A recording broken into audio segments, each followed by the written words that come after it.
Should I learn Morse code? It is about as useful as learning to code in Lua or CoffeeScript, unless you expect World War III. What about World War III?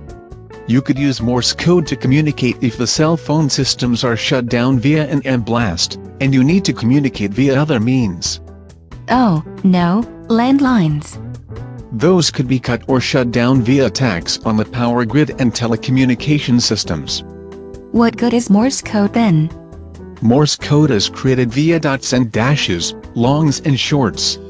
And how do I create that?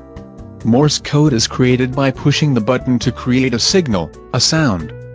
It could even be created via static or turning off a radio. I don't see why that makes it a reason to learn it now. Morse code is a way to communicate when you can't send letters, call each other or talk. Prisoners can use it to banging on pipes to communicate. I'm not planning on going to prison. Any other uses? You could communicate via dots and dashes hidden in paper. Or I could write out a message. There was even a World War II guy who won a Nazi needlepoint competition while in prisoner of war camps. While it looked like Christmas and generic symbols, it blessed the king and cussed out Hitler in Morse code. A prisoner of war camp is even less likely for me.